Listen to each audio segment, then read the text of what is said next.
поэма Гайдамаки, Тарас отправился в путешествие по Украине, чтобы повидаться со своими старыми знакомыми и, конечно же, найти вдохновение для своего творчества. Его музами тех времен были Анна Закревская и Варвара Репнина-Волконская. На родине произведения поэта встретили очень тепло, но столичные критики называли стихи Шевченко провинциальной простотой.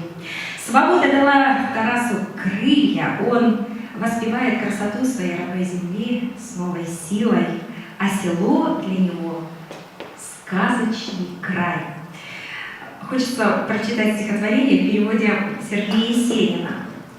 «Село, в душе моей покой, село в Украине дорогой, и полный сказок и чудес, кругом села зеленый лес, цветут сады, белеют хаты, а на горе стоят палаты, и перед крашеным окном шелковых листьев тополя.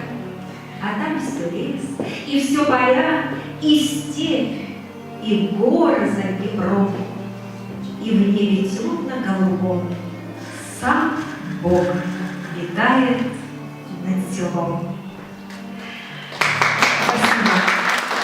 А еще была у поэта любимая песня, которую исполнит вокальная группа «Вышиванка».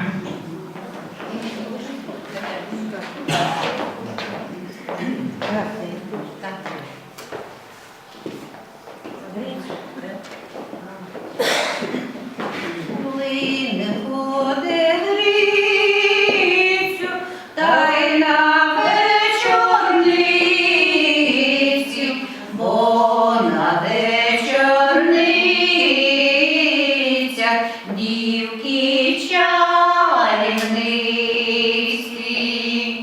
одна я дівчина, чорні брови мала, ой, любила Гриця, та й